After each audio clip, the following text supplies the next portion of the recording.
Hey guys, welcome to our November 2021 Passive Income Report. In this series, I show you guys exactly how much passive income I earn and which sources that income comes from, so if you wanted to, you could do the same thing. This month, we got paid a total of 15 times in the form of dividends, and we made a good amount of extra passive income from our side hustle, which helped us get a total of... On this channel, I talk about all things finance, wealth building, and how you can achieve the life of your dreams through financial independence. If you want to join me on this journey to financial independence, go ahead and hit that subscribe button. Alright guys, here's my FIRE fund, the main dividend income portfolio that I am building for early retirement. All dividends in the account are reinvested into the underlying stock to create a dividend snowball. So let's take a look at which companies paid me this month. On November 1st, I got paid 2 times. The first payment came from JP Chase. This is one of my dividend growth stocks that I've owned for a few years now. I own 16 shares and got paid $1 per share for a total of $16. Then, I got paid $9.72 from 18 shares of AT&T. I actually sold this stock off a few weeks ago, so this will be my last dividend payment from them. They have a nice yield, but the stock price has just been tanking over the last few months. There are many dividend investors who are dumping cash into this company as the stock price drops. I don't have that type of conviction for this company, so I went ahead and cut my losses with this stock. 2 days later, on November 3rd, I got paid $4.47 from 5.5 shares of Lowe's. This is another one of my long-term dividend growth companies that I really like. I want you guys to see that I get paid for owning fractional shares of a stock too. I just get a fraction of the whole dividend. So if you guys want to get started with dividend investing, you do not need to buy whole shares if it's not in your budget. The most important thing is to get started and build up your positions over time. You still get paid as you build. The next day, I got paid $1.49 from JP Morgan's Income ETF, ticker symbol JEPI. I bought this stock earlier this year as I was deciding on my income strategy for the portfolio. It is a monthly payer that pays a decent dividend, but for the cost of over $60 per share, there were better options like RYLD. That's why I only own 4 shares of this stock. I just reinvest all dividends and let it sit. Then it took about a week before I got my next 2 payments on November 12th from SRET and DIV, 2 of my larger holdings in this portfolio. SRET paid me $18.89 from 377 shares. The payment was enough to purchase just under 2 more shares. The stock price is dipping quite a bit, and I am tempted to round out the position a bit more to get that dividend high enough to buy 2 shares per month. Later that day, I got paid $37.01 from 404 shares of DIV. This position also pays enough to purchase just under 2 shares a month with the reinvested dividends. I am up about 6% on this position, so I have not and will not invest any more capital into it besides the reinvested dividends. A few days later, I got paid a whopping 93 cents per share from just under 8 shares of OKE for a total of $7.33. I honestly regret not picking up more of this stock when it was in the low $50 range. It's now in the $60 range, so I'll just let it sit and snowball on its own. This is also one of the long-term dividend growth companies that I own. The next day, I got paid $16.07 from Horizon Technologies. I really do like this stock. It pays 10 cents per share every single month. Super consistent. I also wish I picked up a few more shares when the stock was in the $15 range. If it ever comes down, I will definitely dump extra money into it to pick up more shares. The $16 is just barely enough to purchase an extra share on its own every month. After that, on November 19th, I got paid $3.64 from 12 shares of PetMed Express. I actually wanted to sell this stock a few weeks ago after their earnings because I don't like this stock much anymore. I bought it as a possible dividend growth stock, but it is not meeting expectations. I will continue to hold this until I can sell it for a small profit. I then had to wait another week before my next dividend payment, which came from Starbucks. I don't drink coffee, but I sure am grateful to those who do.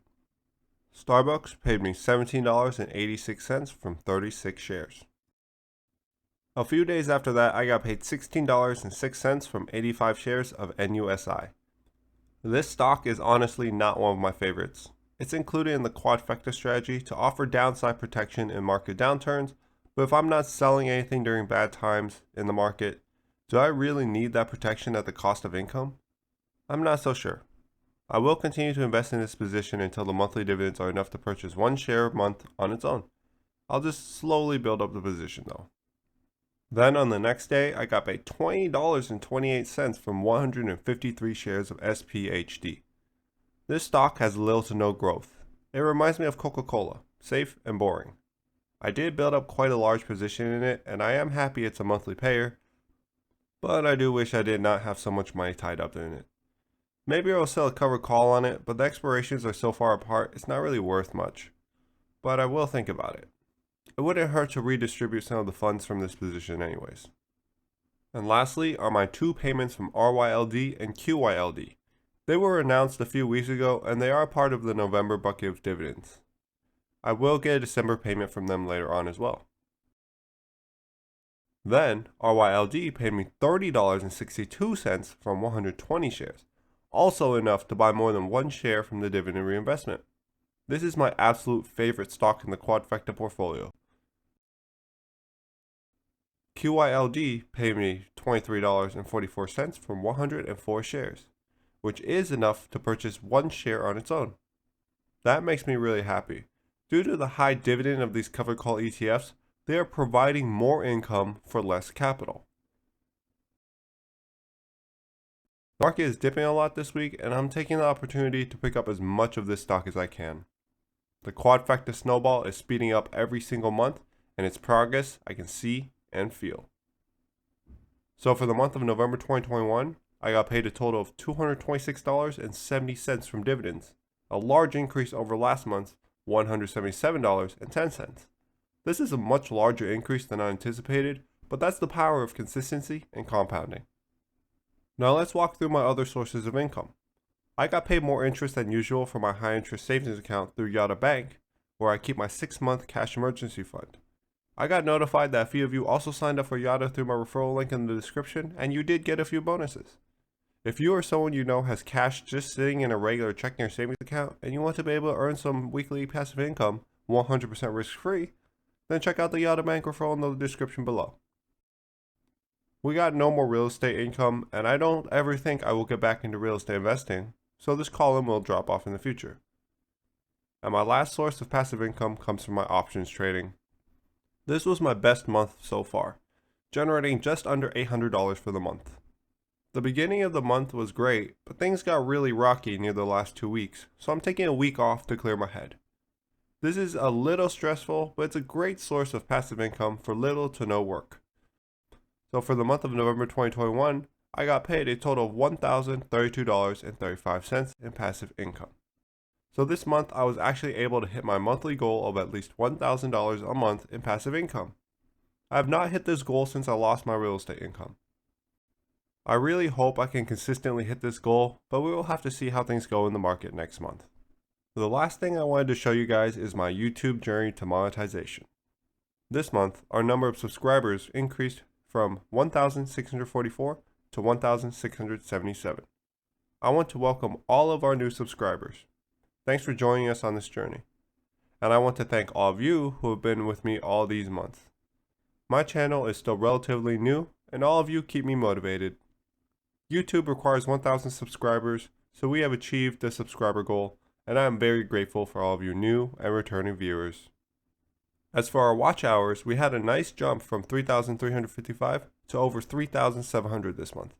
We are so close to the 4,000 watch hour requirement. We're actually 96% of the way there. It really is thanks to all of you. I'm going to keep pushing along. I was hoping to get monetized by the end of this year, but who knows, maybe a Christmas miracle will happen and we can get there sooner. So that's it for our November 2021 passive income report. If you guys made it this far, let me know what passive income streams you're trying to build, or if there's one that I should start. And if you have any questions, please let me know in the comments below. As always, thank you so much for joining me here on this journey. I appreciate you so much, and I'll see you on the next one.